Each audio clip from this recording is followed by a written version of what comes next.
Builder hath led me to thee. Builder, guide my arm!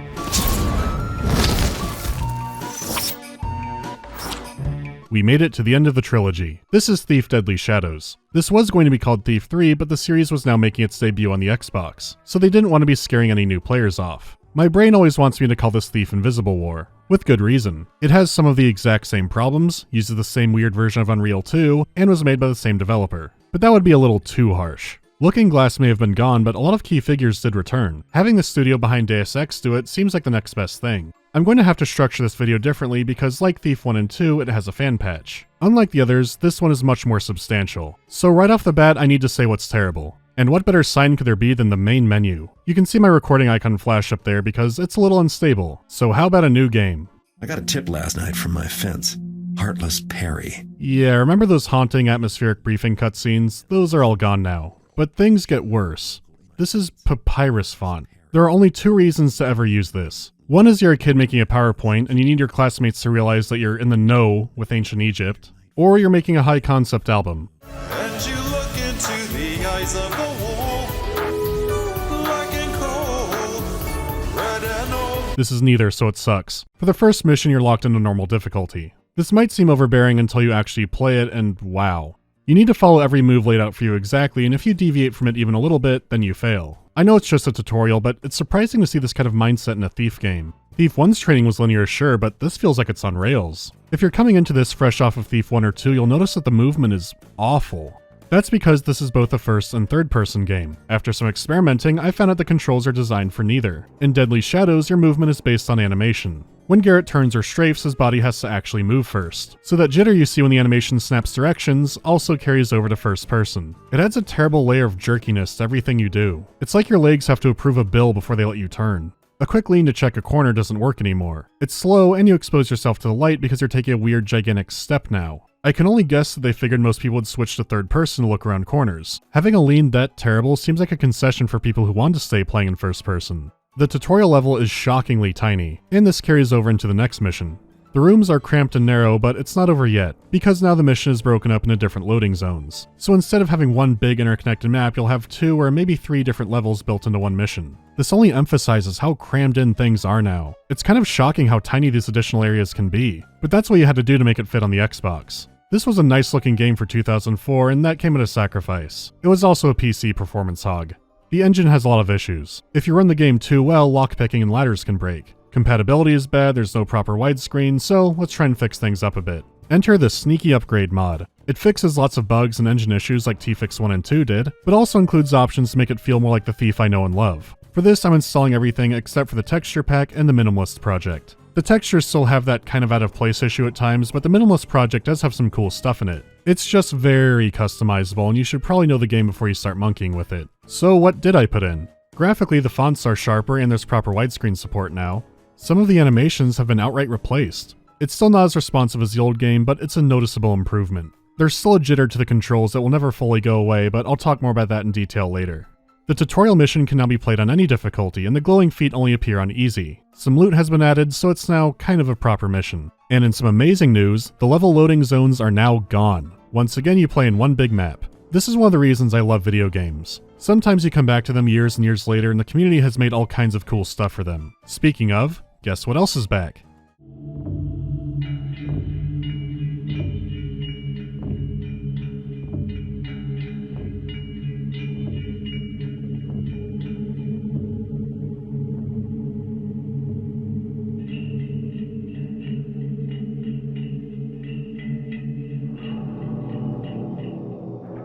I got a tip last night from my fence. Heartless Perry. A nobleman named Lord Julian had some sort of quarrel and showed up at a local inn well after nightfall. All the mission briefings have cutscenes again. They are a bit limited since hand-drawn art takes time and money and they had to use screenshots, but the style is emulated really well. The choice of music and audio stingers is great. Once again, this is all highly tweakable, but the default install should take care of you.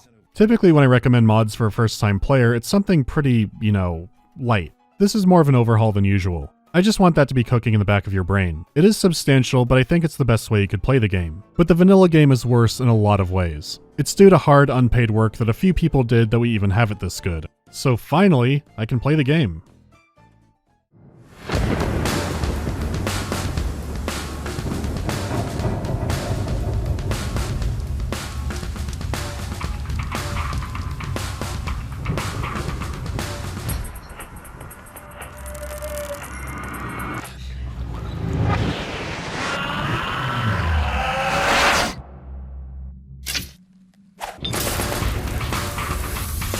Garrett has quite the adventure resume, but once again he's back to basics. It's not clear exactly how long it's been since Thief 2, but I'd have to guess at least a few years, because things look quite a bit different compared to Thief 2. That's a good place to start. Where Thief 2 could look a lot like the Dark Project, Thief 3 is on a brand new engine. The lighting is dramatic, using stencil shadows for its darkness. The same thing that games like Fear would use. The clarity makes it a lot easier to tell where you can sneak. The series was usually good about this, but there would be times when it was hard to tell how dark was dark. The light gem seeming to be brighter than I would think still happens, but not nearly as often. Also, a compass is attached to it now, which is a fantastic change. Controlling light is still a key to success, but there are some new tricks this time. You can be revealed by environmental effects like lightning or moving light sources, like the enemies that now carry them. So you can't rely on every guard just bumbling after you in the dark anymore. Sure, the models are better, and the textures are better sometimes, but the new lighting is really where I found the most benefit. It's a case where having better graphics enhances the gameplay. It's clear where to sneak, and visually there's a lot of atmosphere. As for the art direction, it's gone backwards.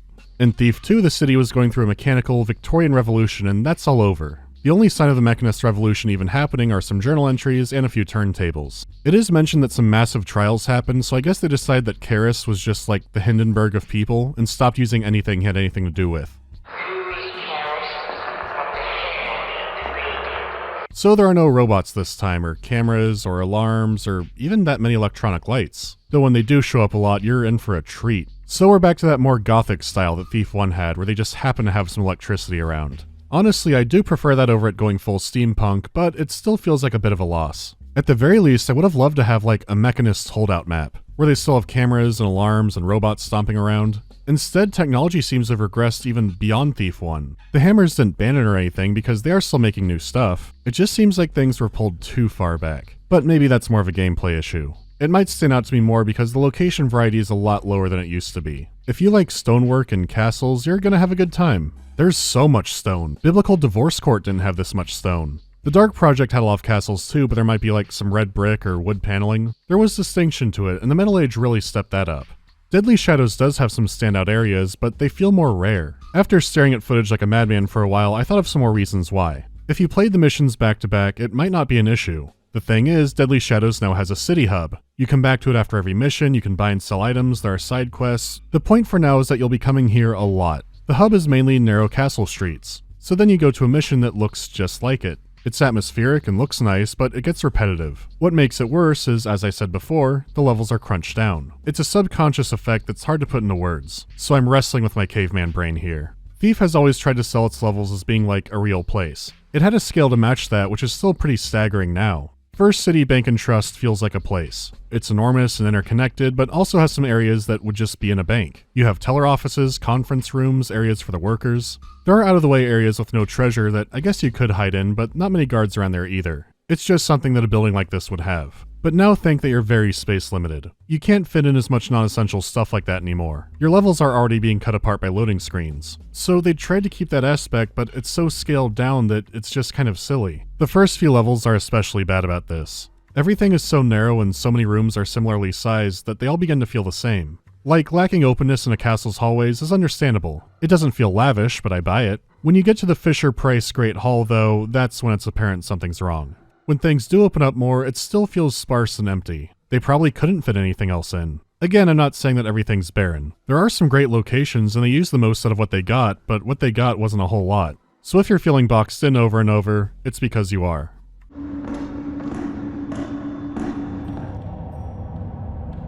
Deadly Shadows uses EAX4, so once again you're in for some good sound.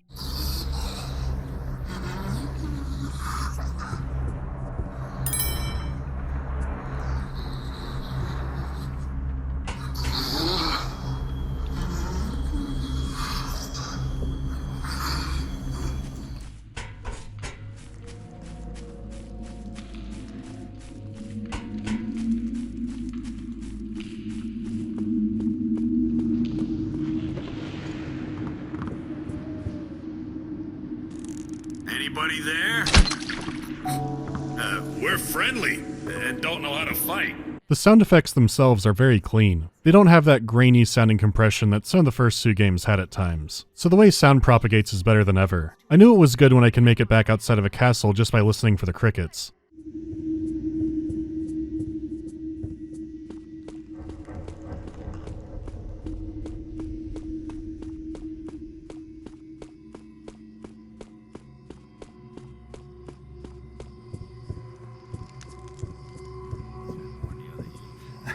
That's some good sound. The voice acting is excellent too, and all professionally done. If anyone was grabbed out of their office chair to do some lines this time, I couldn't tell. There's a lot more characters and different interactions now, so that's pretty impressive. As expected, Stephen Russell is better than ever. Ah, the city. Obey the law, and there's no need to worry about the residents. The city watch are the guys who want to lock me up, though. Gotta keep my eye out for them. They're just a bit on the testy side, you know? Grumpy 'cause they're wet. Idiot. Wet or dry, zombies don't care. Oh! The only thing that's a step down quality-wise is the music. It's not grating, it's competent, but I don't remember it. They're fitting tension tracks when you're playing the level, but nothing really stuck with me.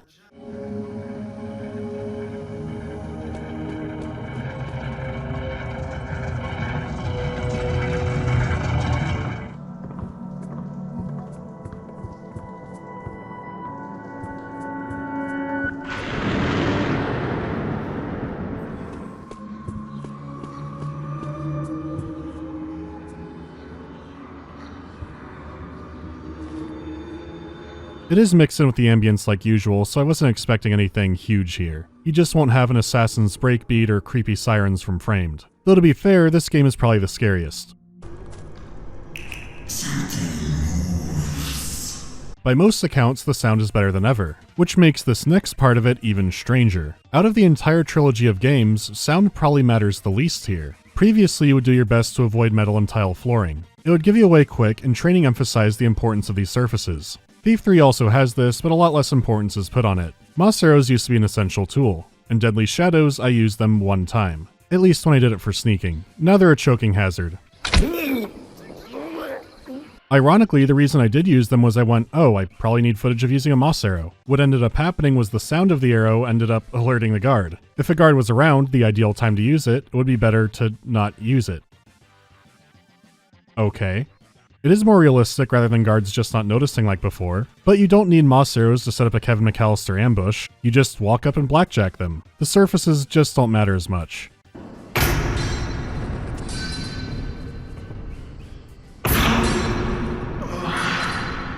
It would be cool if guards could acknowledge the loud-ass thump of a body hitting the floor or the clatter of a sword. If we're gonna have a smaller level, maybe the takedowns could be riskier. There's already an in-game mechanic to support this. Magic users are dangerous enemies until you pickpocket their wand off them, so maybe you could choke a guard out or grab their weapon first. It's just so strange to have the sound be so much better but mechanically less important. There is one thing they hear really well. Before, if you picked up a junk item, you had a button to gently set it down. You don't have that degree of control anymore. You're at the mercy of havoc physics. I'll drop it on carpet.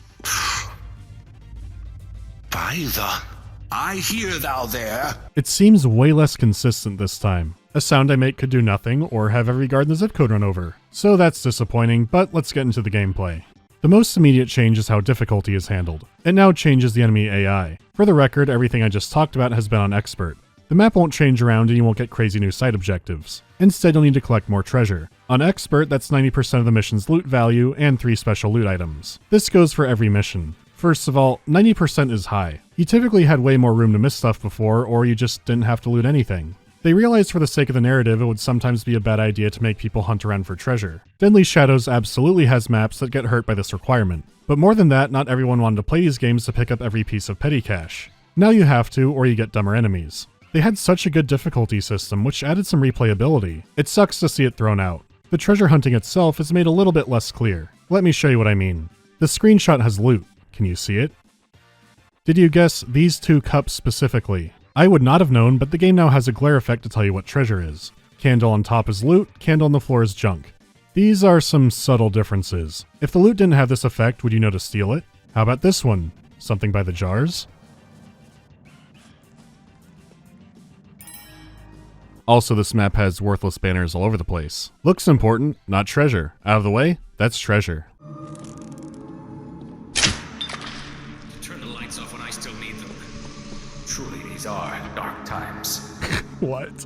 So loot glare helps out, but it's not always there. Special loot in particular can require some reading, so make sure you're paying attention. Because the briefing won't tell you what to look for, you'll need to find clues in-game. It's that 90% requirement that's the problem. The one time I couldn't make the loot requirements in the first 2 games was Haunted Cathedral. But it didn't take me long. To pass it, you needed about 75%. You can miss a decent amount and still be fine. With 90, you can miss a single chest in a corner and have to hunt around for it. It's weird because these are the smallest maps in the series, but I probably had to go back and hunt for loot about 2 or 3 times. It's so steep that it actually takes away a story decision. There's a level called the House of the Widow Moira. I like this one a lot. It's a seaside mansion that reminds me a bit of Dark Corners of the Earth. It's also right next to the mission with the fish people. But this is good, there are secret passages and tunnels, and it feels like a thief game. The thing is, I always want to call it the Window Moira because the widow's always staring out a window. You can help her out a bit and she'll send you a nice note, but that won't happen on Expert. Because now you have to steal the inheritance that her loving husband left her. She's like, not well. The sneaky upgrade actually has an option to change this because it's so weird. The thing is, none of this would matter and I would just say play on hard, but then you get the dumber AI. In conclusion, the difficulties are weird. As for the mission-to-mission gameplay, it's still really good. The same core gameplay loop is here with some enhancements and some changes. I'll start with some positives. Even with the sound inconsistency, the guards act smarter than before. They search more methodically and they're prone to noticing missing objects. They're better at running off for help and just working together. I believe I saw something. It's very strange. I'm with you. Suspicious guards are now more of a challenge. There was a change to blackjacking that I didn't like at first, but I did grow to appreciate it. When you can score a knockout, it now raises automatically. It's now a sure thing that they'll hit the ground. Because there would be those times when you had a perfect one lined up and it just would not happen. The catch is, if an enemy is now suspicious with their weapon out, you cannot knock them out with a blackjack. Their senses are high and they're bracing for attack. Something like that. Noisemaker arrows and other suspicious tools now get them amped, so distracting and stunning tools can't be used to knock people out. This does include the flash bomb. It is a little silly that this makes them immune, but flash bombs are very available now. It would be an I win button, but that's what gas is for. But that's more pricey. Also, you have to worry about the demonic chairs. They will try to kill you, and they give their users terrible power. I don't know why. Their power is that you can't blackjack anybody sitting down. That's weird. Everyone knows sitting is when you're most vulnerable to a blackjack. You're kidding with that, right? Don't try it. As for your robbery loadout, some items have been cut, but it's a good arsenal. How you use some items like holy water was changed around, and the only brand new item is an oil flask. You can set people on fire or just do Home Alone shenanigans. Out of everything, the bow and its many arrows have remained largely intact. Broadheads, water arrows, they're almost all here. Unfortunately, the one that was cut was pretty significant as you no longer have rope arrows. I guess vine arrows too if you want to stretch. I'm not entirely sure why this happened. It can't be the levels being too small since some do have some verticality to them. If I had to guess, it would probably be that it didn't work or it looked really stupid in third person. Whatever the reason, it is replaced with a new ability you get later on. Handy wall climbing gloves. They only work on certain surfaces and there is some, technique to them. Remember the whole animation-based movement system? Well, that's still happening. See, here I can easily climb up because there's room for it, unlike here where there is no room. The ledge is too tiny and I'd fall, but this one is okay because there's a little more room, and this one, they expected me to climb through the banister? It's walled off. This is the only way to get up there. It's time to talk about the movement. The wall climbing is awkward and incredibly shitty lined up next to the rope arrow. You don't need to do it too often, so fine. But when I'm just walking and get stuck on the staircase, oh, it's bad. The third person view does let me see what I'm getting stuck on, so I feel less crazy because sometimes I'm stuck on nothing. Is it the pipe? Are the floor tiles too high? I don't know. I get through. From time to time you get stuck and it breaks down completely. If your movement suddenly becomes smooth and really good and responsive, it's actually because the game's breaking and your legs aren't moving. You can't do anything though, so you do have to reload a save. Let me show you the pain of it working. That jump seems pretty low, but is it too high for legs and too short for arms?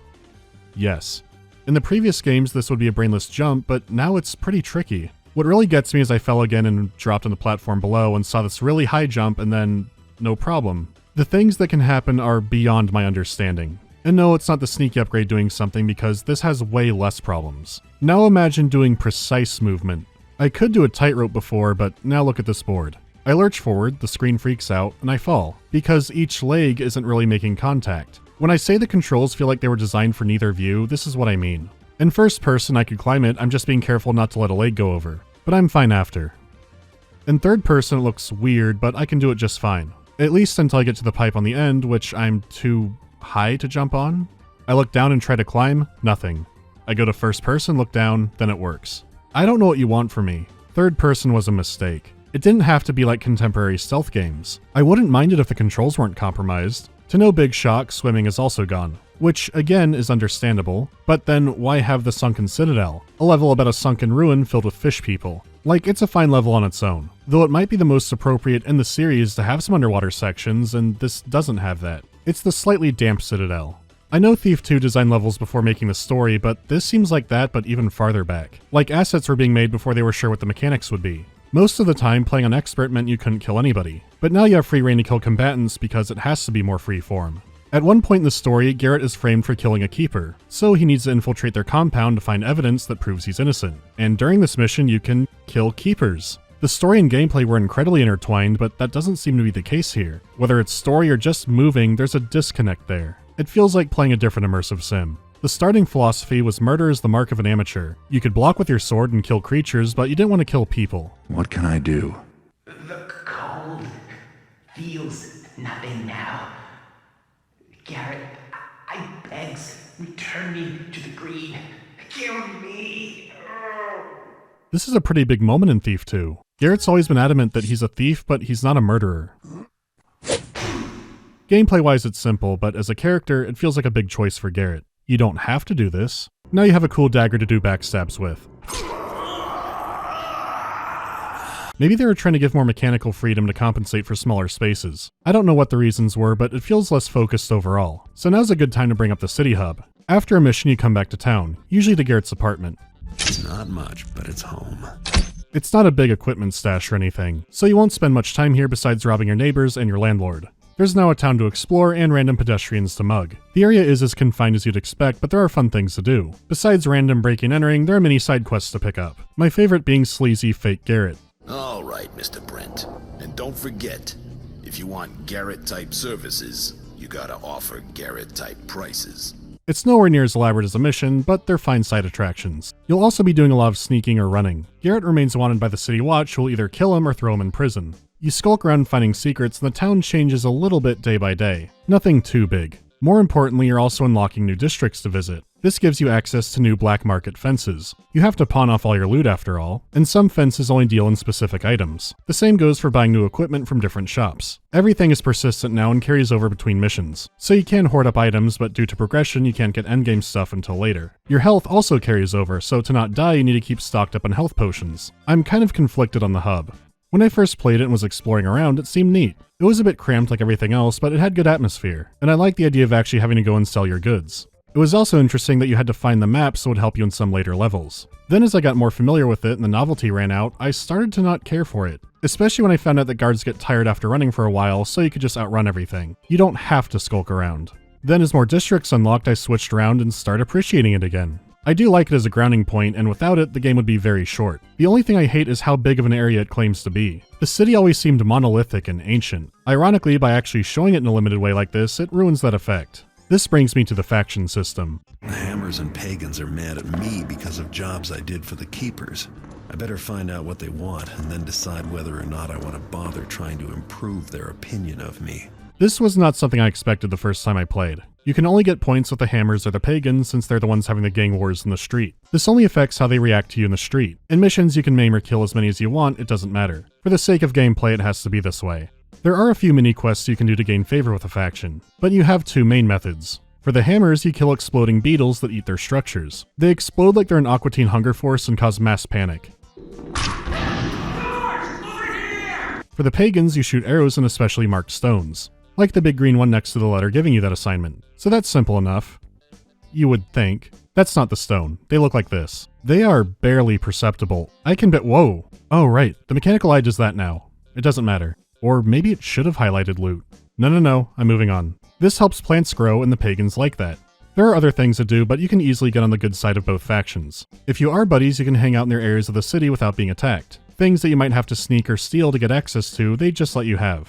If you're a moron like me and kill every bug and find every rock, you get a reward in your apartment. The Pagans give you a shrubbery that grows moss arrows, and the Hammers give you a pipe that drains Tylenol. Of course, with the way districts unlock, the game is basically over by the time you get these. I can only blame myself, and I do. It is kind of half-baked, but it does lead to one of the funniest parts of the game being even funnier. I'll get more into the story soon, but this is too good not to show. When Garrett is on trial for Keeper murder, he escapes, so they deploy the Keeper enforcers after him. They're superhuman assassins who only communicate telepathically. There's a whole document about how cool and badass their training regime is, which I think is something I specifically praised Thief 1 for not doing, but they are very hyped up. They're always alert, always on the hunt for, wait, there's a beetle. Is it Garrett? I hear someone. The enforcers are using telepathy to communicate silently. I don't think they know I can hear them. You disrupt my mission. Then it sounds like they're killing people at random.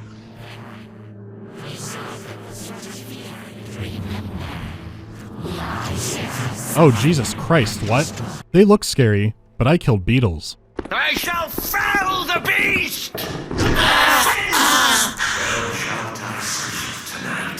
having spite the builder's enemy. This is chaos. Master Payne, it is a great honor having you beating random people in our town. Where's the damn watchman? I think I heard. Let's not leave. No further delays.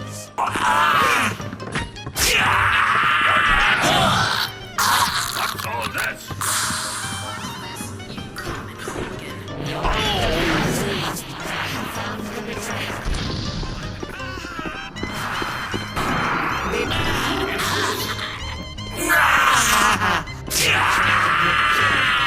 Stop him.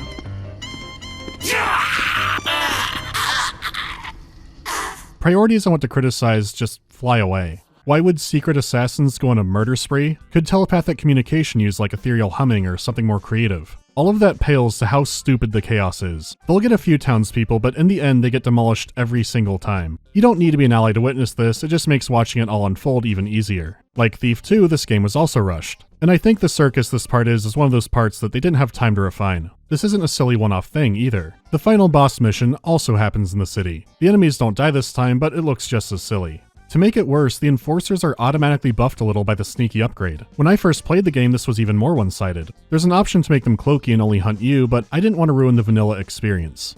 This is what came out, and I doubt it's what they intended. Getting into the story, I'm mixed on things, but overall kind of positive. On one hand, it is much more tell don't show. The game relies more on notes and journals than environmental storytelling, except for one level especially, which I'll get to. I remember it, it remembers me.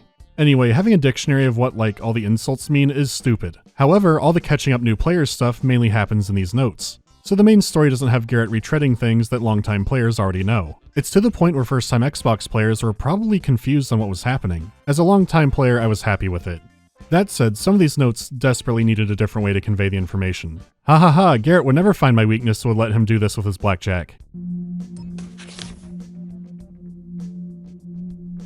As established previously, the Keepers have written everything that will happen. The Dark Project and Metal Age were both prophesized. They used their sneaky means to change destiny. Except now the writings appear to be changing on their own, so something's happening.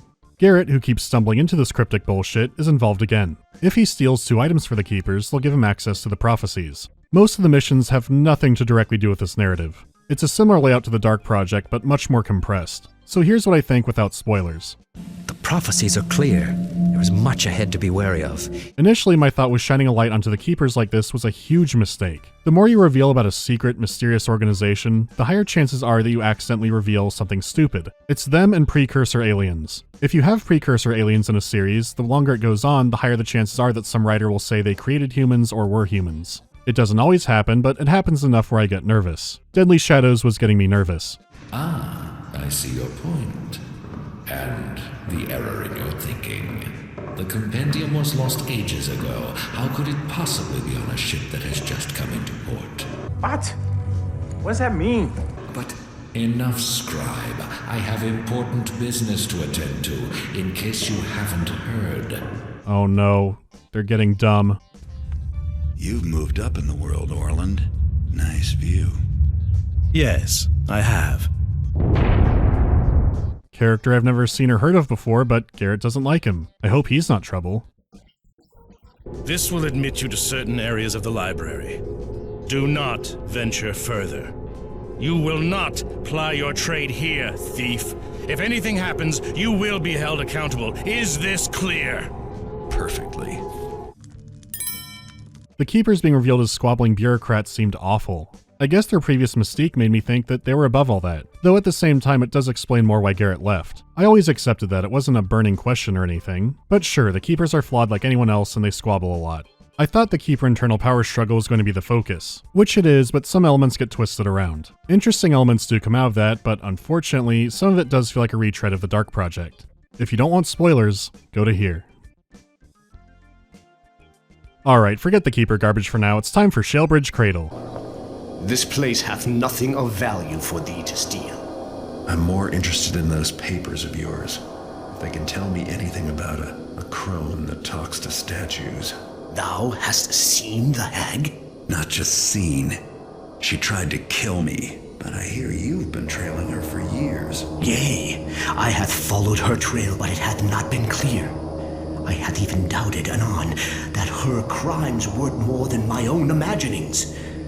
But that thou hadst seen her as well. 'Twas in my boyhood, in the orphanage known as the Shalebridge Cradle, that I spied her. I didst play at a game with mine friend, and I was hidden, and my friend sought me. Then a hag, a bent and evil apparition, came from the darkness, near enough to touch, and my friend did scream. But I was a child, and afraid, and then 'twas over. The orphanage grew a dark and haunted place, and now none dare enter.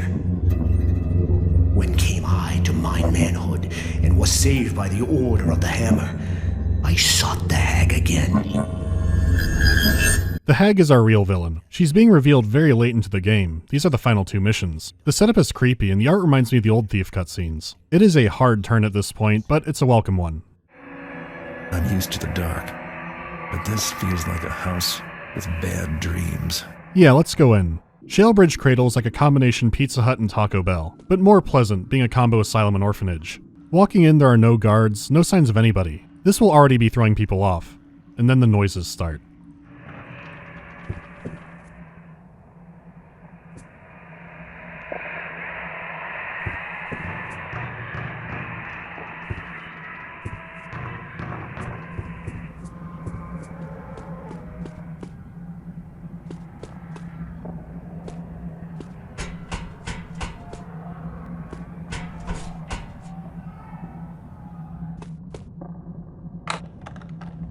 There's so much tension, you have no clue what to expect. You've encountered the supernatural before at this point of the game, so now anything goes.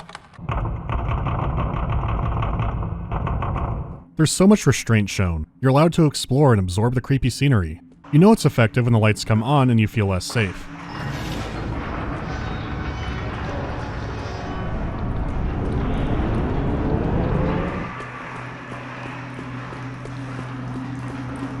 Right when you're sort of getting used to the outer cradle, you need to go deeper. There was a loading screen here. It's gone now. I remember it making me feel even more trapped.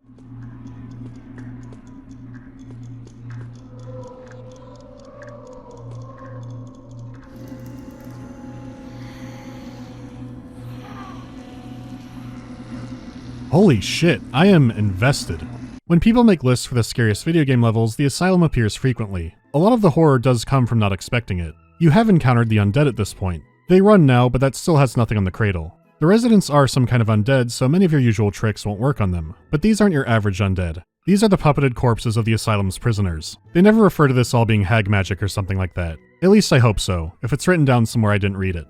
It's all caused by the pure evil of this location. It's a traditional haunting. Besides the ghouls moving like Jacob's Ladder characters, the horror also comes from seeing they have some kind of intelligence to them. They're trapped in the past in quite a few ways. Each of the cells gives a little glimpse at the life of the patient who lived there. It is explained more in a note, but it is for the sake of gameplay. Unlike most other missions, there's a narrative here beyond just go steal the thing. It's a ghost story, so once again, you work with a ghost. She looks familiar. It's that Keeper translator girl. But that can't be. This portrait must be as old as the building. I can hear you breathing. Nobody here in the cradle does that anymore. Terry's voice acting is also incredible. Mystery of the time loop aside, she needs Garrett's help. The will of the cradle is keeping her spirit trapped there. To sever that link and free her, objects that remind the cradle of her must be destroyed. First, you get rid of a blood sample. Then you need to find her nightgown, which will need to be burned up in the morgue. It's not too eventful.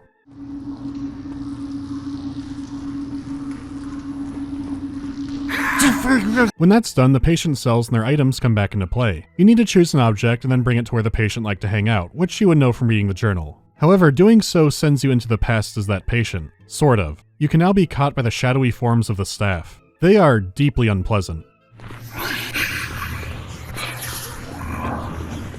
If you get caught, you'll have to try again with a new object in a new area, or load a save. Even now, this is still a scary level. I'm sure some horror game fans might not find it as scary as some modern ones, but at bare minimum, it should be pretty interesting. You can see the DNA that formed some later horror games. The series has always had some influential levels, and this time around, it's the Cradle. That said, if you are stocked up, you can obliterate all these haunts like crazy. Deadly Shadows has been very do-what-you-want so far, but if you want the best time, try and be sneaky. I mean, it's a video game. Don't you play those to have fun? Fine, fun's over. The Cradle is fantastic. For a while. As much as I enjoy it, I do think it overstays its welcome. Because after the Toy in the Past trip, you're still not done. You get my diary? In the real world, it's all torn apart, and we never find all the pages. But in the past, it's just the way I left it. Okay, all the way back to the outer cradle, back to the attic. Depending on the object you picked, you might be closer. I now have the diary, back to the inner cradle to burn it. My diary is gone. Good. The cradle can barely remember me anymore. But it can still see the bloodstain in the attic. You'll need to clean it up and— Alright, got the cleaner, back to the inner cradle again. This stain is gone. You did it! The cradle can't remember me anymore. We can leave now. Meet me in the lobby. I'll show you the way out. With all that done, you can finally leave the cradle and— Oh no, you can't leave, can you? I know why. This place remembers you now. You've been here too long. There's only one way to leave the cradle. You have to trick it. I'll help you. First you have to enter the past as your real self. Are we going to make a 3-year plan for this? Does the cradle remember my tax returns? Do I need to throw them in the furnace? The tension gets pushed into tedium. The final sequence is great, but it feels like there was some padding to get there. It's likely another consequence of the levels being constrained. They can't have a massive asylum, so they have to run you through this a few times. It seems you could cut a task out and not miss a whole lot. Now you finally escape. Assuming you got all the loot you needed. You did that, right? So how is this ghost child alive? Let the book of names record that... Interpreter Gamal, what's wrong?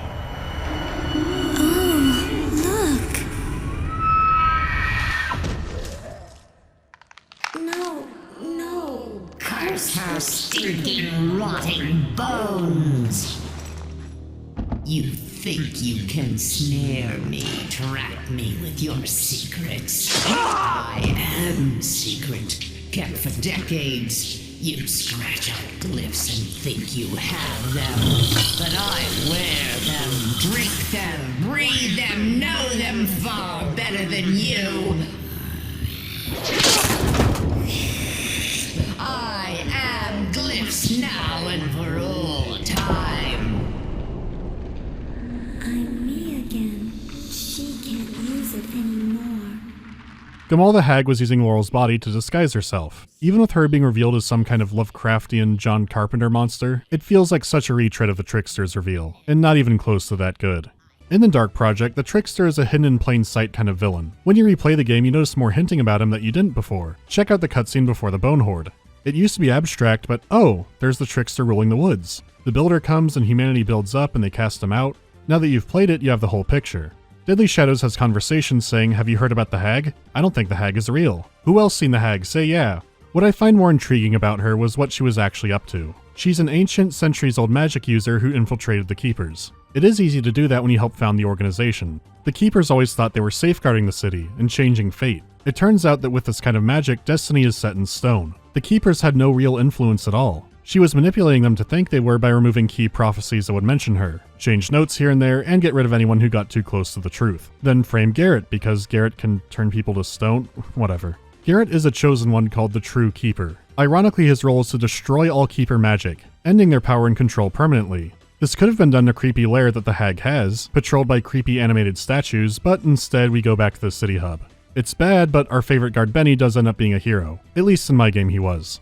Garrett succeeds in destroying glyph magic. The Keepers are revealed to all and their power is over. We're deep in prophecy and magic land, so this is up for interpretation. Whatever the case, it appears at long last that Garrett's story is over. The Thief trilogy is done, but a new story could start.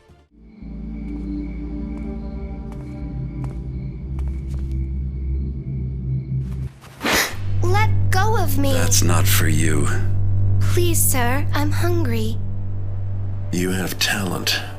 It's no easy thing to see a keeper. Especially one who does not wish to be seen.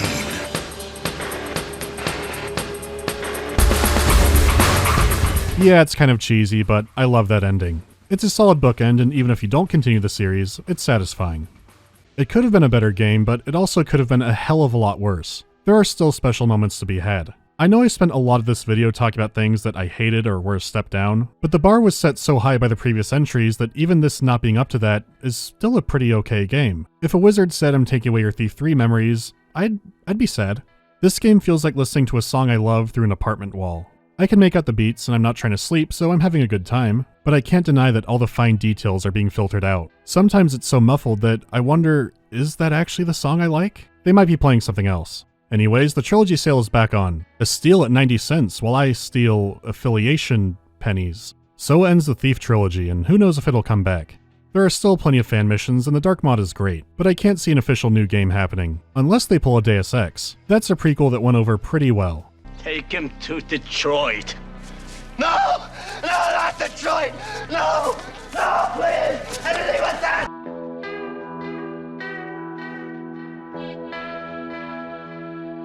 No. The answer is no, and I don't know what you're talking about. Any thoughts on the Diablo 2 remaster? Have they even fixed the Warcraft 3 one yet? I don't think they have. Pre-ordering modern Blizzard, especially a Blizzard remake, you are gambling. What's a game I'd delete from my brain to play for the first time again? Oh man, that's a hard one. My instincts say Stalker Shadow of Chernobyl or Metal Gear Solid 3. That'd be enjoyable. Maybe Mystery of the Druids? Oh look, Druid with an attitude right in the credits. I'll put those answers in for now. Have I heard of the new Warhammer Dakka Squadron game, and am I going to cover it? I have heard of it, but I'm leaning towards no. This is the second or third Warhammer Flight game I've heard coming out recently. I would much rather do some Ace Combat videos, but those are still a ways off. I'm still in the opinion that there are far too many Warhammer games, and for better or worse, a lot just aren't notable. I still have some I want to do, but most are just kind of mediocre. Alright, stay safe.